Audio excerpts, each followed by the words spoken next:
This video on Logic's MIDI transform window, we're going to take a look at the different menu items we have in our mode menu. If we click, we get a pop-up menu here, and by default, apply operations to selected events is probably what is coming up for you. And that's what I've been using throughout this tutorial. Let's take a look at how the other menu items work. So let's go to apply operations and delete unselected events. Let me go ahead and select that. And so now it's going to apply the operation, and our operation, we have conditions here for selection. Okay, we are given a range. It has to be C2 to C3. These numbers or values are inclusive. And let's go ahead and raise them an octave. So let's select through, and we're going to add 12. Double click here and type in 12. Now C2 to C3 inclusive will be selected, and we'll raise them an octave. Everything else will be deleted. So if we look here, actually the only notes that we don't have within that selection are our D sharp 3s. And this is the top note here across here. You'll see that deleted. So let's go ahead, we can select, and we do a better job by selecting our region here. Let's go ahead and do that. Now let's select, and you can see the D sharp 3s are excluded from the selection by the conditions we set up here. And now if we go ahead and operate, you'll see that in fact everything is raised an octave and we've lost the D sharp 3s. So here is C3. If I do an undo, it drops back down to C2 and our D sharp 3s come back. So it's applying the operations, and anything that doesn't fit the conditions of your selections here will be deleted. All right, let's go to the next item here, and this is delete selected events. So now really doesn't matter what I have down here for operations. Let's go ahead and select, and that doesn't change our selection. Everything is properly selected. Let's operate. And now you can see that we have just D sharp 3s, and they're unaffected by our operations here.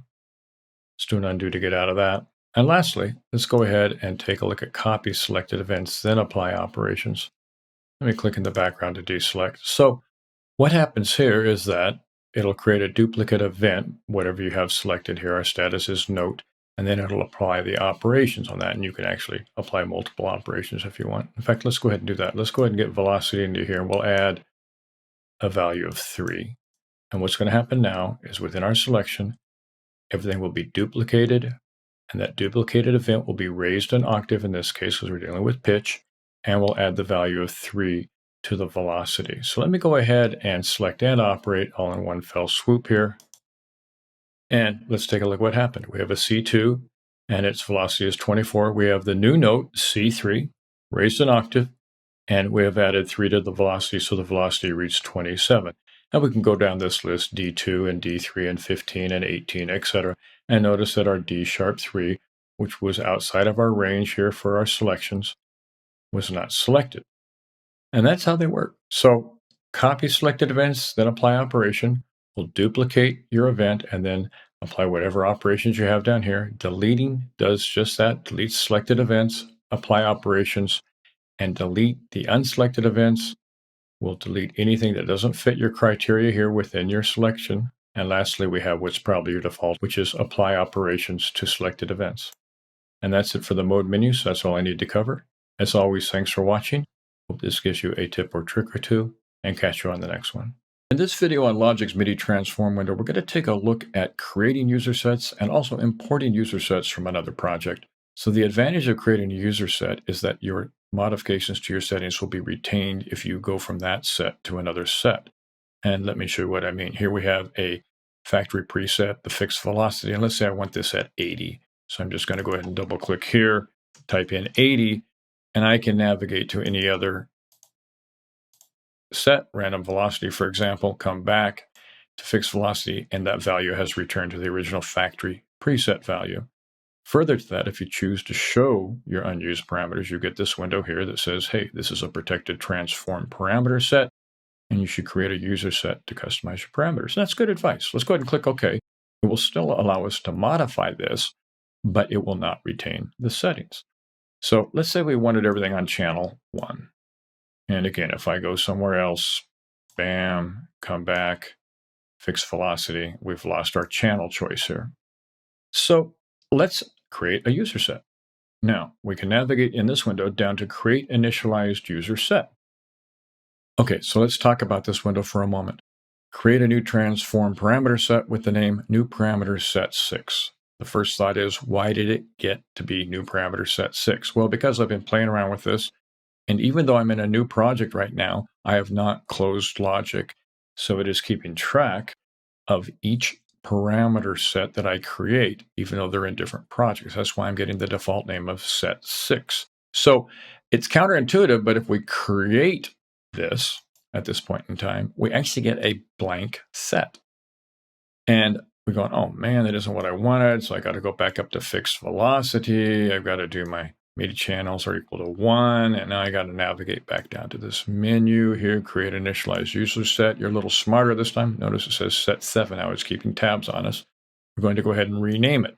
So it defaults to the same name, but it doesn't change the settings. So let's double click in here and go ahead and type in velocity channel 1.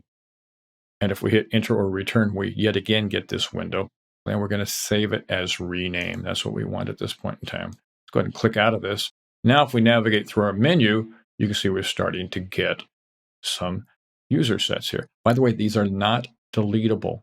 As you create them, you're stuck with them. And they're also only available in this project, which is why importing from another project becomes valuable to you.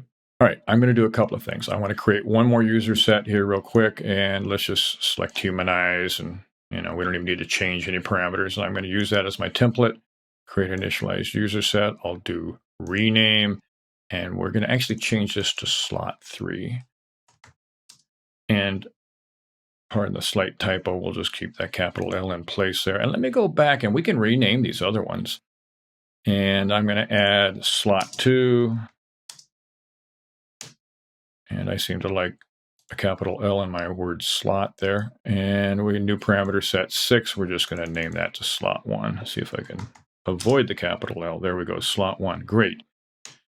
Okay, and then we'll click on rename again. So now we have within our menu slot 1, slot 2, slot 3, and then associated names accordingly. Now I'd like to import. Let's go up to File, Import, Logic Projects.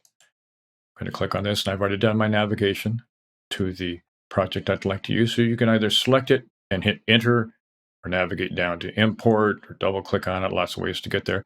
And you'll get your all files browser tab. And I want import project settings. And let's navigate out of the way of this. You can see I just have transformer sets selected. I'm going to go ahead and select import. And you don't see anything here until you mess with this window. So just clicking and dragging it might be enough. If it isn't, I'm just going to go Command W to close it, Command 9 to reopen it. The bottom line is we need to redraw this window. All right, let's go here, and we look down here, and you can see length test and new parameter set have overwritten what was slot 1 and slot 2. This particular project only had 2 user sets, so it overwrites any existing user sets you have. So I had 2 in the source project, and it overwrote the 2 in the target project, and the slot 3 is still retained. And you can see it's our random one, basically. So the advantage of user presets is that it will retain your modifications. And we can even say we want randomized to be, 100. And it looks pretty extreme there. We can go to another set of either a factory or user and come back to this. And you can see we still have our value of 100. Had this been the factory preset, it would have gone back to the value of 10. So the principal reasons for creating the user sets are for customization and retaining those settings as you navigate in and out, and reminding you cannot delete them. They are only going to be found in the project you created them in. Therefore, importing from another project can be your friend. So as always, thanks for watching. Hope you got a tip or trick or two, and catch you on the next one. In this video on Logic's MIDI transform window, I've brought in a standard MIDI file from Sibelius. And what I don't like once I get this in here is that standard MIDI files contain program and control information. I'd like to get rid of that. And you'll notice it's on every track. So we could go through track by track, filter out notes, select all and delete, but that's going to take some time. So let's go ahead and select all our tracks out here. I'm going to hit Command 9 to open up the MIDI transform window. Let's go to an easy preset to modify. Fixed velocity is fine. I'll go ahead and uncheck this, click OK here, and I want everything neutral basically. So I want everything to say all or through. And what I want to do right now is I want to actually select my notes and delete unselected events. So with all tracks selected, I can select only. You can see I only have notes selected. Programming control is not selected. I can operate and goodbye program and control for all tracks. So I can go down here and proof this, and there's none to be seen. All right, something else I might do is humanize this a little bit. If I don't have time to play in parts to give them the real human feel, let's take a look at that. Let's get out of this mode and go into our standard apply operations to selected events. And let's go to humanize. We can actually use that preset, I think, here. Let's go ahead and make sure all our tracks are selected. We'll do this all of them. They're all going to have the same problem. They're basically quantized because this score was created by adding notes rather than playing it live. So you basically have default quantization. And you can also see the note links are very fixed as well. So we have fixed location, start points of the notes, fixed note lengths. The only thing that has some variation is the velocity here. You can see 69, 83, etc. So let's talk about this. Randomization. Your value here is 240th of a 16th note. We have actually 10 240ths or 124th. Let's change that a little bit. Let's drop that down to about 5. 4 is good enough. So that would be your start point here. Randomized velocity, we'll leave it at 10. And again, this is randomized somewhat already. It may not be that necessary. And this may depend also on what kind of plugins you're using, if this is a good idea to get too randomized on this. Now, the length, we'll trim that down to maybe plus or minus 4. Again, this map is operating on Pt.2, even though we see some slight adjustments. So this is your randomization as velocity. This is what this map is reflecting. So now we have everything selected. All our tracks, you can see it over here. I'm going to operate. And you can see I start getting some variations. We don't end with a 1 all over the place. And we don't end with zeros over here or whatever. We have some differences. Now, you can keep randomizing. Every time you operate, it'll randomize further from the point that it is. So you can do this until you get the feel or sound that you like. If you'd like to go back a step, Command-Z, undo takes you back a step. Command-Z takes you back a step. Command-Z takes you back a step to where we were when we started. So that's 2 thoughts for cleaning up a standard MIDI file. Get rid of all your program control information and add a little bit of humanizing to all your parts if they've been quantized. So as always, thanks for watching. Hope this gives you a tip or trick or two, and we'll catch you on the next one. In this video on Logic's MIDI transform window, we're going to take a look at a couple of uses of it in the real world here. And one of them I will use it for is when I'm playing MIDI parts and I'm a little heavy-handed and I'm using a plugin that creates articulations based on velocity, such as Trillion here. I have to tame it down. So let me just play this 4-note passage. Only here these 2 notes are glissandos, which is not what I wanted. Okay, so a little bit of a problem there, right? Let's fix it. Now we could go over here and adjust it here, but try to think of the big picture that the MIDI transform window is great for multiple regions, multiple tracks, that type of thing. So let's go ahead and open it up. Command-9, we'll do that. And I've already got the preset velocity limiter selected. I'm going to set my value maximum of 123 because I know this plugin, and anything less than about 125 will not trigger the glissando articulation. So let me go ahead and select and operate. See our values change here. Click out of here and we can do a redo. We can see our colors change. And more importantly, how does it sound? Okay, no more of the glissando part. So that works well for that. So that's all I'd like to cover in this particular tutorial. An easy way to use MIDI velocity to address articulation. So as always, thanks for watching. Hope this gives you a tip or trick or two, and catch you on the next one. In this video on Logic's MIDI transform window, we're going to take a look at editing key switch notes. And we'll do this in a couple of tracks and take advantage of a track stack. So I have a couple of brass parts stashed away here. Let's take a look at them in a track stack. And there are certain advantages to track stacks. I'm going to show you one of them right now. Let me go ahead and mute this other part and let's listen to and open up our brass stack here. And I have a flugelhorn patch and a trombone patch just with a simple melody. And this is Session Horns Pro. The advantage of using 2 plugins of the same manufacturer is that their key switching will be set up automatically for the same type of thing, vibrato, staccato, legato, whatever. Not to say that you can't rearrange it, but in this case, it's just fast and easy. And it's easy to change your key switching to different articulations on multiple regions or multiple tracks using the MIDI transform window. So Let's listen to this fine piece here real quick. And let me go ahead and kind of get everything in view there. There you go. So our melody is up here. Our key switch notes are down here.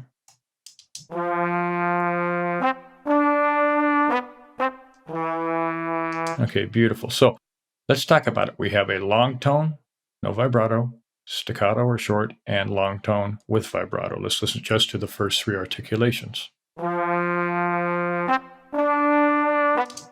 Now, both parts are playing the same articulations. It's standardized in this plugin. So what I'd like to do is I'd like to get rid of all my staccato.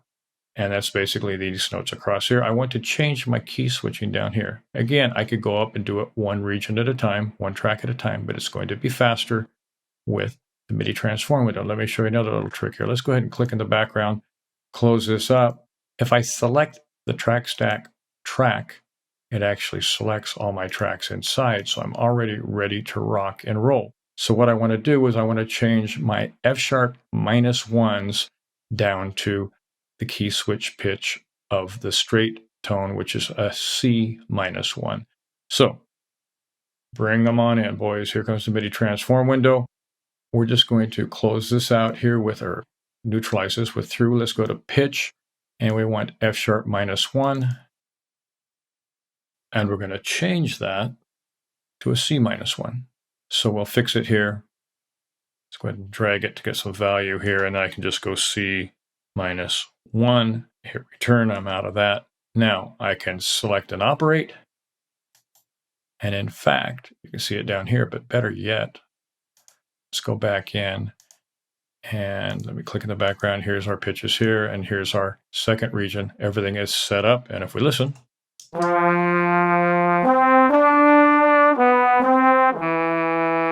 okay, beautiful. So a quick, easy way to modify your key switching and change your articulations on multiple regions and tracks simultaneously. All right, that's all I'd like to cover in this tutorial. As always, thanks for watching. Hope this gives you a tip or trick or two, and catch you on the next one. In this video on Logic's MIDI transform window, we're going to take a look at cleaning up a track recorded by a MIDI guitar controller. And guitar controllers are especially offensive about creating false notes. You sometimes get open strings, you get notes triggered by maybe harmonics, who knows what. They're outside of the register, they're locked into the register of where you're playing, all sorts of problems. But they can be cleaned up pretty easily. Let's go ahead and listen to this track real quick.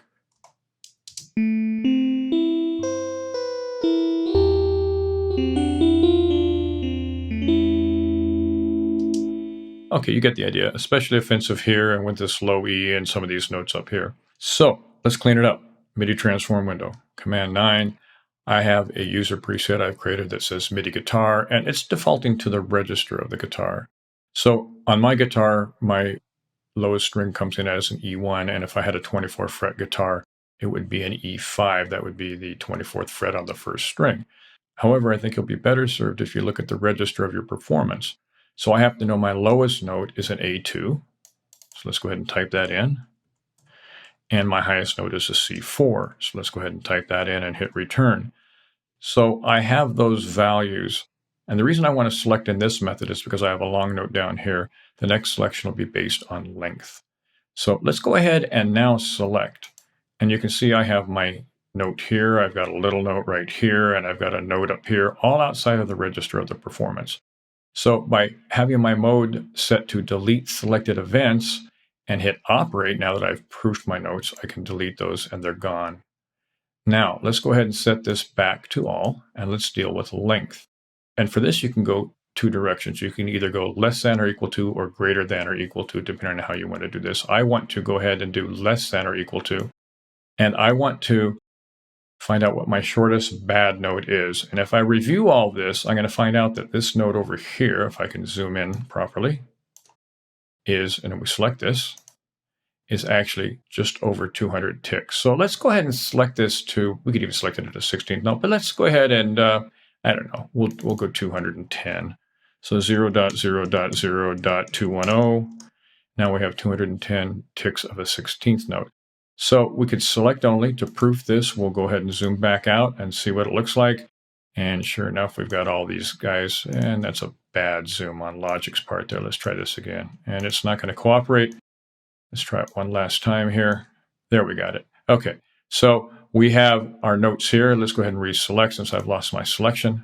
Thusly, you can see they're selected. So we're probably okay with all of these. Let's go ahead and operate. Again, we're going to delete selected events. And we've cleaned it up. So let me go down here, select all, and zoom to selection so you can see this. And let's listen to the performance again.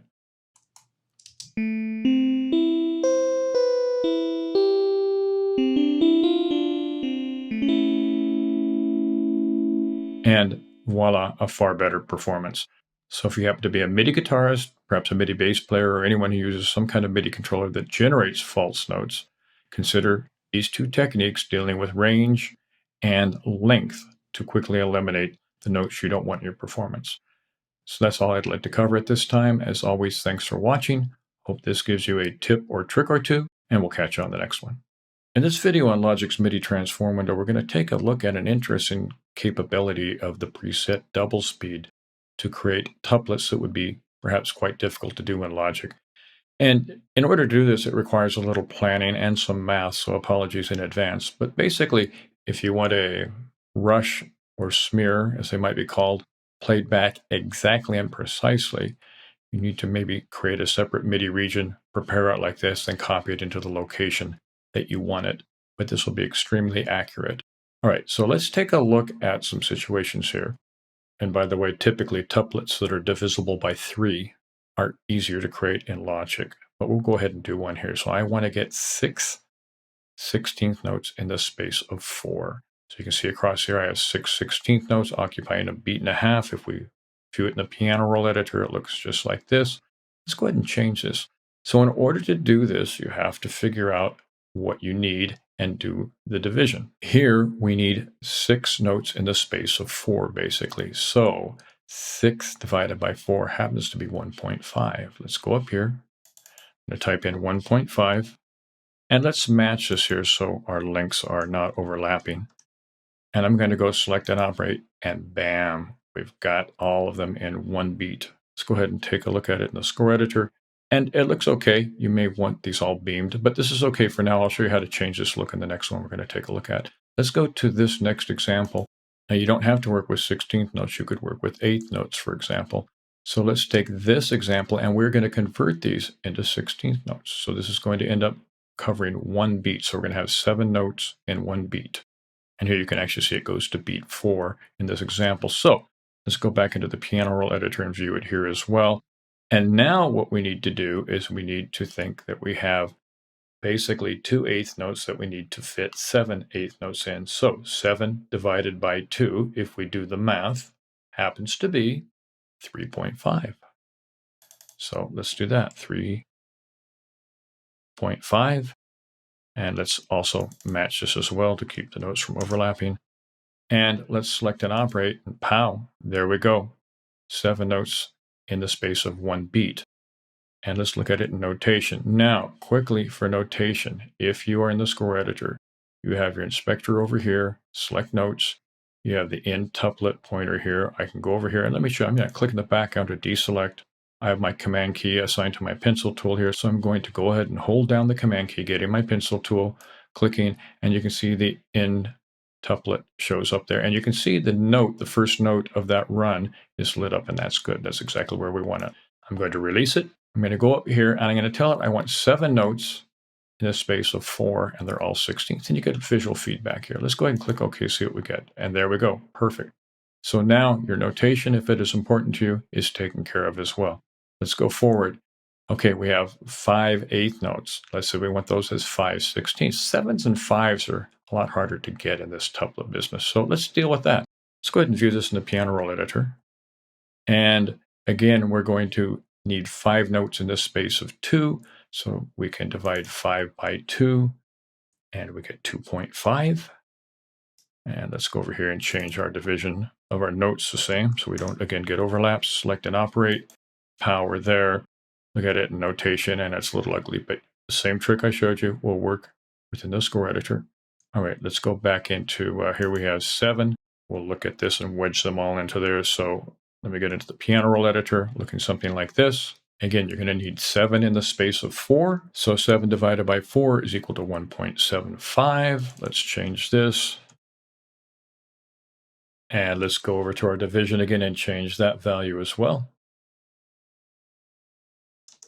And select and operate and pow. It's just that easy. Lastly, let me do quickly here. We have 10/16 notes. If we want these in the space of 4, 10 divided by 4 is 2.5. And let's go over here, type in 2.5, type in 2.5 over here.